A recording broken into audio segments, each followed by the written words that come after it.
There's Mike Johnson, there's Jeff O'Neill, there is Darren Dreger. It's still early in these playoffs, relatively. The Leafs have 5 wins. You need 16 to win the Stanley Cup.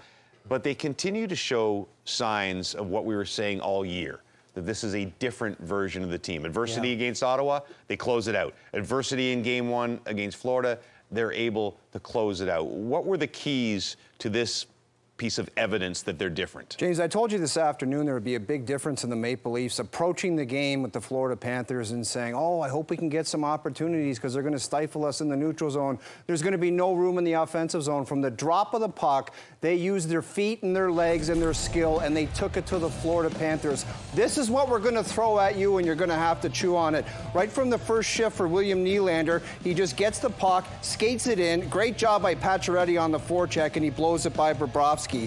Same thing here. They just get it in on net, and William Nylander with an incredible play. There was not a wait-and-see approach. They had to deal with a lot of adversity throughout that hockey game. They bent, but they didn't break. Incredible first game for the Leafs. I mean, clearly they were ready to start this series against the defending Stanley Cup champions, but I want to give credit to the head coach, Craig Berube, and go back to Game 6. And again, everybody thought that Max Pacioretty so-so in that series in the Battle of Ontario. When he came in, he was sound, then he looked tired for a couple of games. And instead of coming out of the lineup, Berube decides, no, I'm going to elevate this guy. I'm going to put him with Tavares and Nylander, and worked out in a big way as they clinched that series.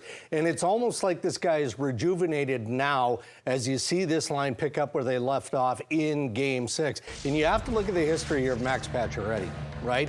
I mean, here's a guy who's had 2 Achilles significant issues that kept him out of the National Hockey League for big chunks of time. Sure, there was a gamble by the Maple Leafs to bring him in. This is the exact reason, though, why they did, because he understands, he appreciates what he can provide. So it's nothing to do with the regular season, everything to do with the playoffs, and Craig Berube, 2 games in with that line, looks like a genius. And you have to be a pretty good player to play with Tavares and Nylander. Yeah. You have to be someone who can make plays, not just run into people.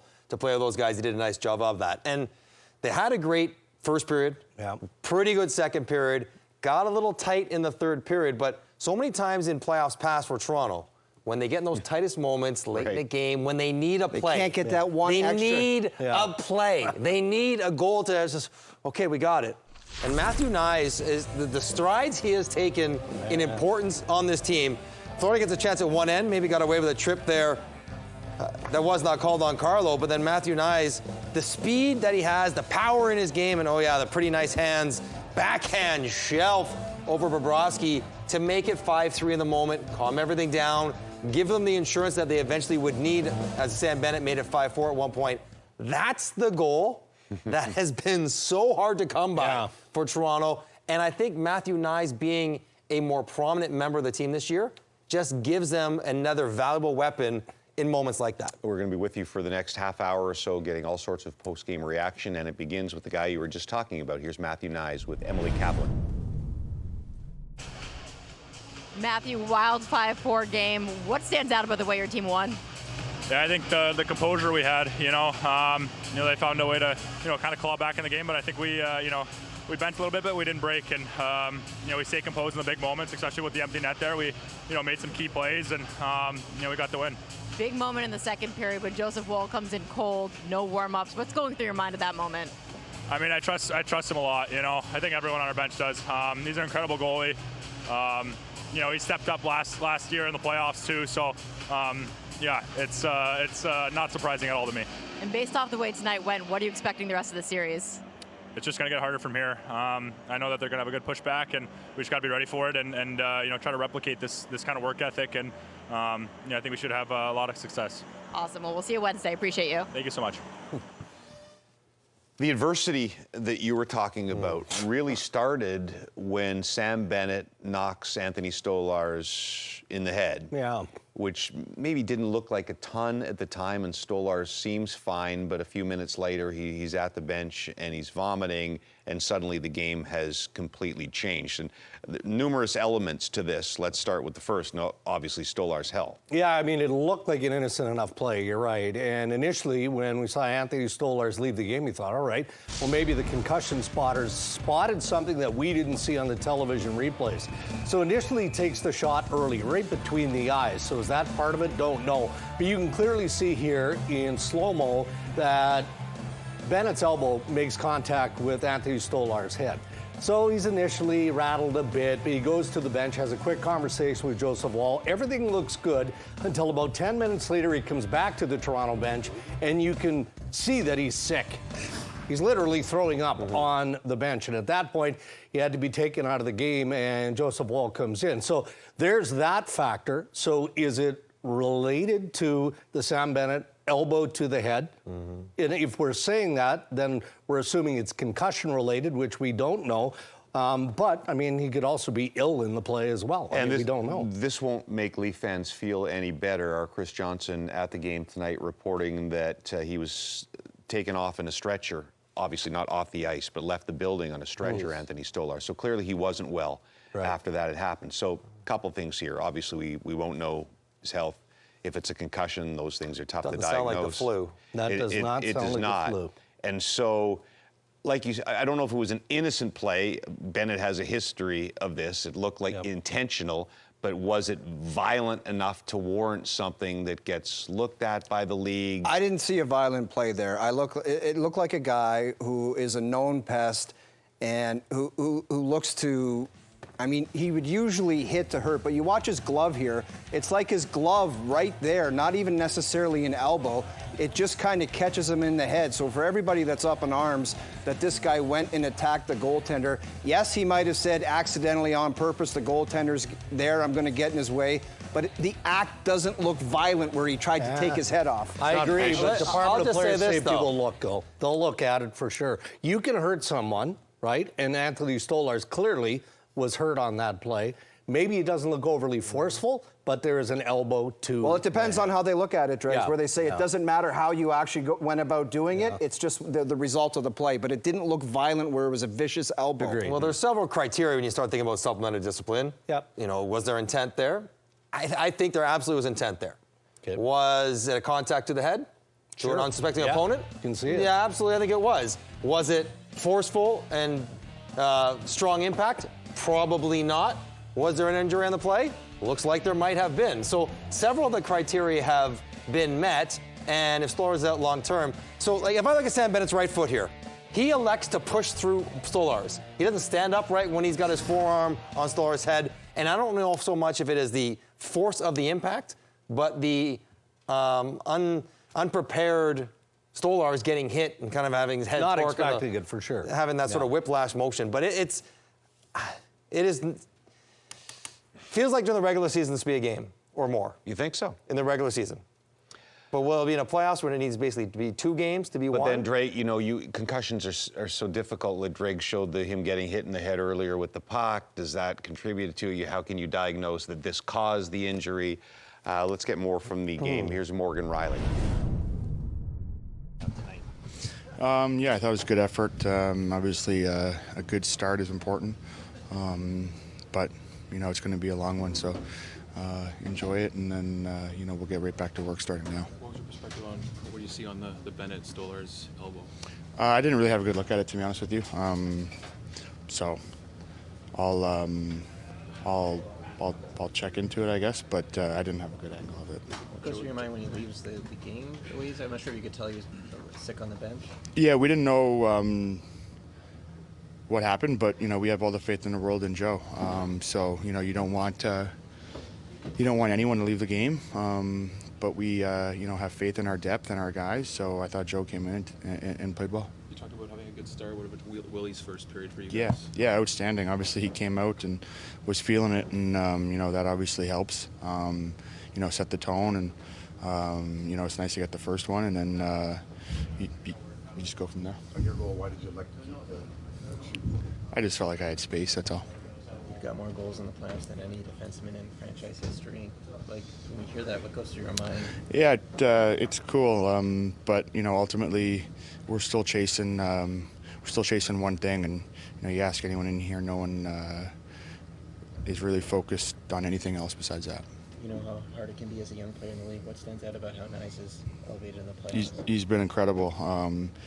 I mean, those goals when, you know, he's at high speed like that coming down are extremely impressive. That's not easy, and those are big moments, and he just seems to thrive, and he's been outstanding for us, and so hopefully we can keep him going, and he's a big part of that line. What was the message on the bench after those 2 goals going in the third and Craig calls the timeout? Just kind of tighten up, dig in. Obviously that's not ideal to give up those 2, but I thought the guys did a good job rebounding. Thank you. Appreciate it. Thanks, guys. All right, let's hear from Chris Tanev. Really good start, really good 2 periods, obviously. Third didn't go as planned, but at the end of the day, got the win. What do you think when you see Stolarz take that shot and then have to leave a few minutes after puking on the bench? He puked on the bench? Yeah. I didn't know that. Yeah, I mean, he's been our rock for the whole year, so can't say enough about him. So I mean, that's all I'm really going to say about it. And Joe did a great job coming in. That's not an easy thing to do. So you got to give him a ton of props for doing that. How do you keep Bennett out of that area going forward? I don't know. I didn't see the play. I mean, we're trying to box out and keep guys out of our crease. What was the message when they pulled to 4-3? Craig calls the timeout. Play our game. Sort of sat back a little bit to start the period. But forecheck, play in their end as much as we can. I mean, after it was 4-3, we started to play again, and I generated a bunch of chances, and huge goal by Knies. What stands out about how he's elevated in the playoffs as a young guy? Yeah, I mean, he's a tremendous player. He's a pit bull out there with some nice hands. So yeah, when he seems to get half a step on guys, it's tough for anyone to catch him. So yeah, he's done a bit of everything for us at a very high level of play. So I mean, it's been huge for us. What did you think, Chris, of the play against the Panthers forecheck? Yeah, I thought we broke the puck out well. What allowed you to? Just working for each other. So try to be as quick as we can, move pucks. And they're going to forecheck harder next game, and we're going to have to be better breaking the puck out next game. Your goal was like knuckling, like bouncing, I just tried to shoot it at Knies' stick. So I mean, I saw him going across the net. I was looking to shoot it at his stick, and it bounced numerous times and somehow went in the net. Willie's first period for you guys to really get you guys up in the right foot. Yeah, first shift for him, huge goal. Gets the crowd right into it. Sets the tone for how we wanted to play. So, yeah, great start, and we just got to continue to build on that. You'll hear from some more Leafs. We also hope to hear from some Panthers. It doesn't look like we'll hear from Sam Bennett, who it looks like was not made available to speak from the Panthers on this night. So, again, we're not going to try and do any diagnosis on Stolarz. We'll find out. Maybe he feels better in a day. Maybe it's a week. We don't know. But where are you at as far as your comfort level if it's Joe Woll for Game 2, if it's Joe Woll for the rest of this series? Well, let's be honest, it's an incredibly difficult situation he was put in tonight. I don't think he had any expectation of going to the net, and I'm sure when he saw his goaltender, his number one goaltender, throwing up in front of him, he said, I'm going in the net. If he has to go in and play Game 2, he's got to be better than what he was today. And there was some goals where he just seems to go down and it goes over him. I know the one that Bennett scored was tipped, but if he's the guy in Game 2, he's just got to elevate and play better. Difficult situation. I'm sure he wasn't planning this, but that's part of the playoffs, and we've seen all kinds of adversity that teams are going to have to deal with. If he goes in the net, he's got to play better than what he did tonight. One of the areas the Leafs have been strong in this year has been in having 2 goalies that are good. Agreed. It's a different kind of depth that they can trust both guys. No question Stolarz was better than Woll, and down the stretch he was better than Woll that way as well. But if you look at what Joseph Woll has done in his career, in his young career in the playoffs, he's had very strong performances in those moments. So you're right, that's a tough goal on a tip in the third period to get things going. Don't love that one. The Balinska shot as well. You'd love a save here, albeit it's a breakdown in coverage we can get to later. But you'd love a save. in that one, and the other one, there's not much you can do about it. So he'll go through it, but I think Toronto Maple Leafs are not just giving him lip service when they say, we're okay with Joe, we trust him, he's been really good for us, and they would expect him to be good in Game 2 if he has to play. And there was a decent response, right? We saw the Matthew Knies goal on the backhand. That made it 5-3. Now, granted, they gave up another one after that, was like a double deflection. I mean, Craig Berube and the coaching staff had to believe and know that at some point Joseph Woll was coming into a series if they continue to push forward. So I think once you deal with the adversity and you have clarity on what the situation is with Anthony Stolarz, good, bad, or otherwise, then you just make peace with it and move forward. And maybe that allows Joseph Woll opportunity to get mentally stronger in the next couple. The other part about it is Woll hasn't played in a long time. He hasn't. Right? It's been a few weeks since he's been in the net in a real game. So maybe knowing he's going to start getting up to speed. And going in without a warm-up in this one. And as we ran the Stolarz pack, the first time we saw Stolarz and Woll joking around, that was the first TV timeout after the collision. Immediately. And I'm sure Woll took that one, you're good. We're laughing, we're high-fiving, give you the wink. I'm not doing anything. He would have checked out again, and then it was the next TV timeout. Like 10 minutes later. 10 minutes later of game time where Stolarz was sick, and then he just had to jump into the game. So he didn't have a chance to maybe it's a little tough. Think I might get in there. April 17th, last game of the season, was the last time Woll played. Let's hear from Joe Woll. Joe, can you talk a little bit about having to come in cold off the bench and what that was like? Yeah, you go from just kind of chilling to be, front line of action. It took, I mean, I've been trying to do my best to stay prepared and be ready for moments like that because, you never know what happens. And, just tried to kind of, get the feel back. Was there a conversation in there with Anthony when he came over to the bench? Between me and him, not really. Just didn't look like he was feeling very great. How concerned are you when, I guess he was sick on the bench there? Like, what's going through your mind at that moment?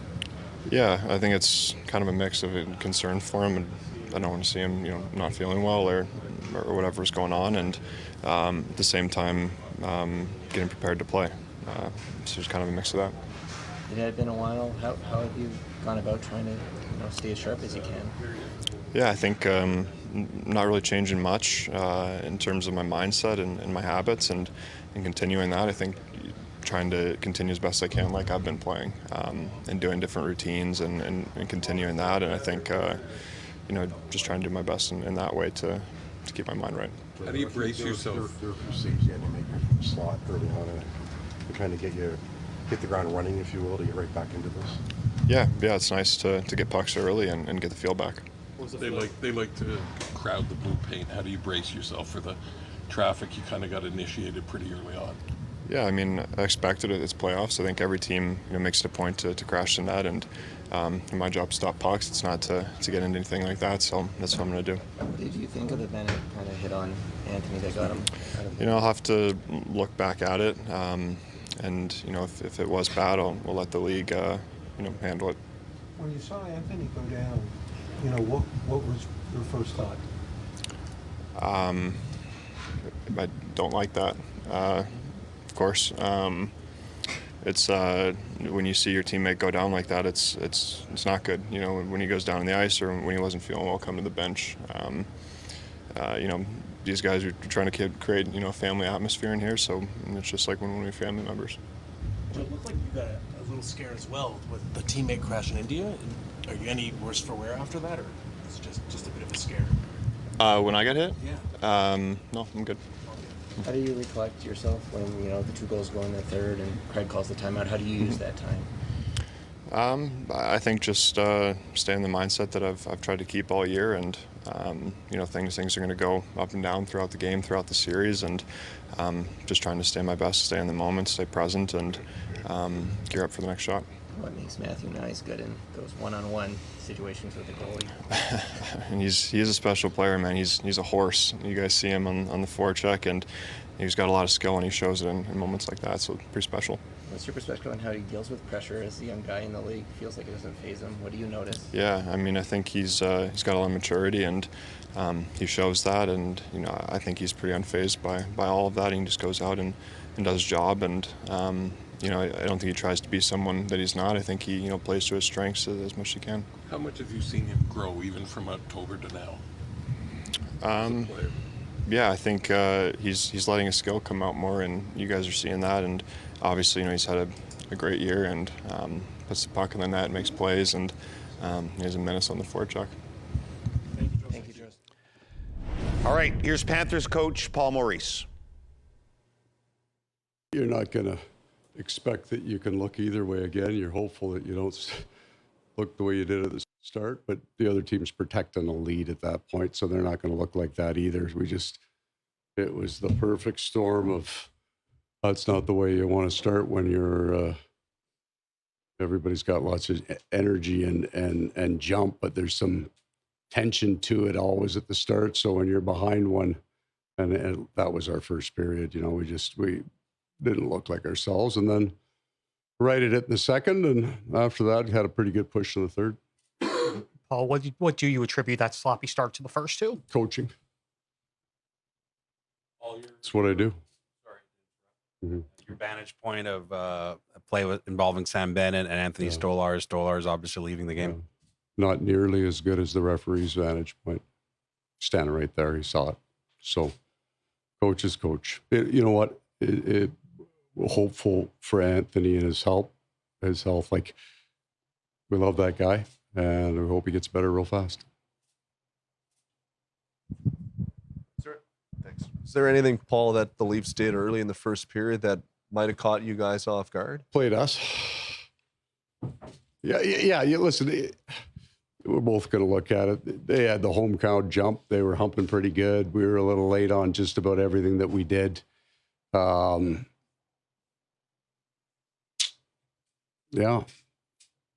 That's about it. They were good. They were good on the start. Paul, the PK to be able to go 5 for 5 and keep you guys in striking range. How important was that when you guys have the potential?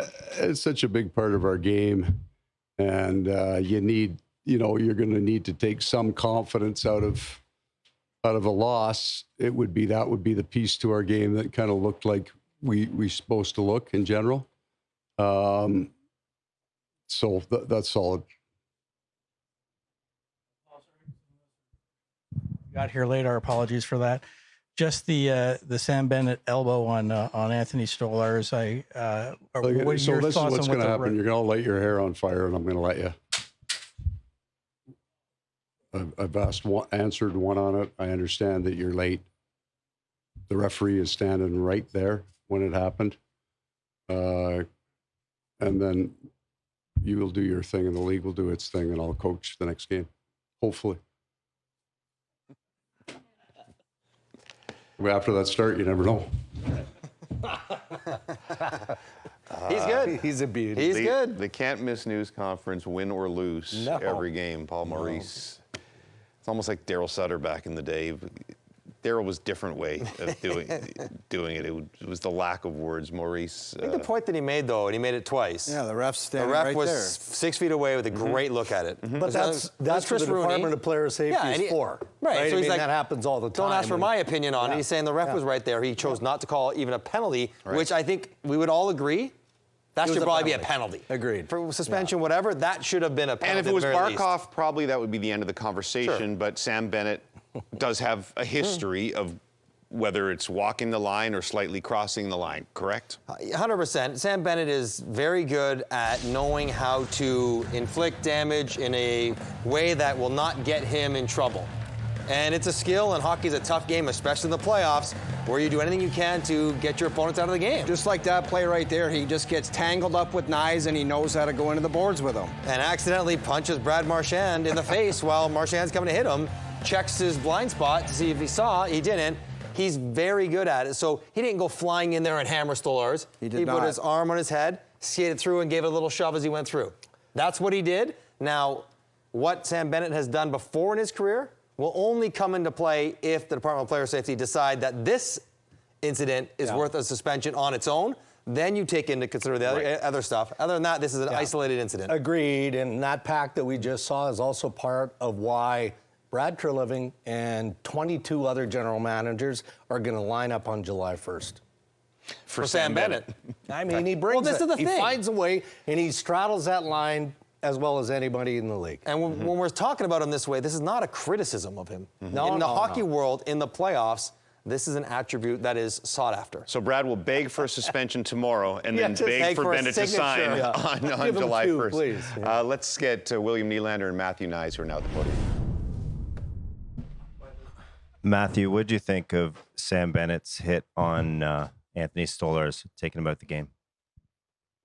I mean, I didn't really get a good look at it. I'm pretty sure that was the play where I had no stick on the ice, so I was more scrambling than anything, trying to figure it out. I don't know. I think I'll just take a better look at it. Hopefully the league will handle it and take good care of it and protect our players. So. Just Willie, a thought on tonight's game, the start you guys had in the first period, and having to hold on late. Yeah, I mean, we came out, we got a couple good scoring chances, we were able to capitalize on them. So I mean, that was nice for us. But yeah, we're just focused on next game now. Matthew, what did you see on the goal, and what do you like about those one-on-one situations with the goalie? Yeah, I just saw that I could spring myself past their D, and Mitchie made a great play on the wall there to get it to me. I just wanted to beat him high on the glove side. I think we did a lot of video, and I thought that I got him earlier in the regular season. I just wanted to elevate that one, and worked out for me. Matthew, how important was discipline tonight, and also giving some of the hits back when you could? Yeah, I mean, we knew coming into this game that they were going to be physical, chippy, little things in between the whistles. I think we stayed composed, throughout the whole game, especially at the end, and the last 3 minutes. We just made the right plays and didn't kind of give in to their their crap. And I think overall we did a great job with that stuff. Matthew, just not an easy position for Joe to come into. Just your thought on his play to steady things and then hang on late with you guys. Yeah, I think it's no shock to the guys in the locker room how he can step in and bring us a win. I think he's been an incredible goalie. He stepped up every time we've asked him to, and he's done a great job. It was not shocking to me at all that he did so well. Finally, Leafs coach Craig Berube. Craig, what was your view on the Sam Bennett hit on Stolarz and elbow to the head? Yeah, clearly, yeah, clear as day. Were you satisfied with your players' response to that? Like, did they handle it the way you would like, or? Yeah, I mean, I don't know what you. I mean, I think at the time, we handled it the way we should handle it. I'm not sure why there's not a call on it, but I get it. They miss calls. But it's clearly a penalty.